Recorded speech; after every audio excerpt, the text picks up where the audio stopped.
Pekan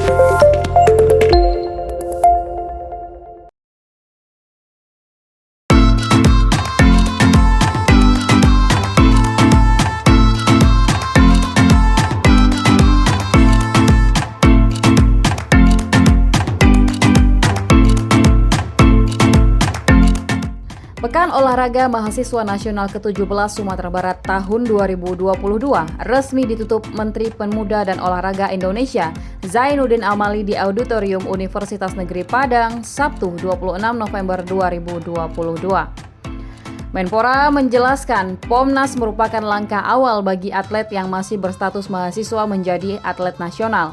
Pomnas yang dijadwalkan di sela-sela Pekan Olahraga Nasional yang dilangsungkan 4 tahun sekali menjadi sebuah sinergi tersendiri bagi daerah untuk melihat potensi atlet yang dimilikinya. Lebih lanjut, Menpora mengutarakan targetnya untuk memajukan olahraga nasional melalui program desain olahraga nasional. Ia menargetkan pada tahun Indonesia Emas 2045, Indonesia sudah berada minimal peringkat 10 dunia dan target maksimal berada pada peringkat 5 dunia. Sementara Profesor Ganefri saat memberi sambutan mengatakan perhelatan Pomnas berjalan sukses hingga penutupan meskipun ada beberapa kendala teknis dan itu dapat diatasi. Selain sukses penyelenggaraan, kata Ganefri, Sumbar juga sukses meraih prestasi pada Pesta Olahraga Mahasiswa Nasional ini. Sumbar yang ditargetkan masuk 5 besar terbaik berhasil mencapai target tersebut. Sementara Gubernur Sumatera Barat, Mahyeldi Ansarullah, turut mengapresiasi Bapumi Sumbar yang sudah berjuang menyukseskan event olahraga nasional di ranah Minang.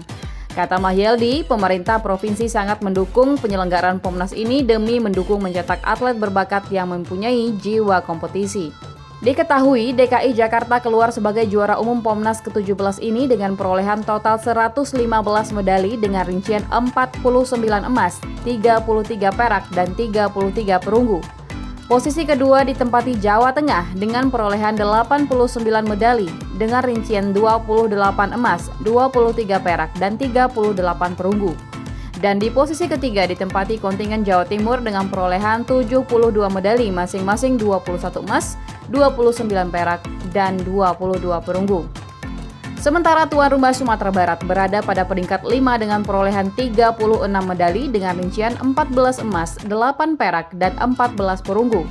Estafet tuan rumah Pomnas selanjutnya diberikan kepada Bapumi Provinsi Kalimantan Selatan yang akan berlangsung pada tahun 2023 mendatang.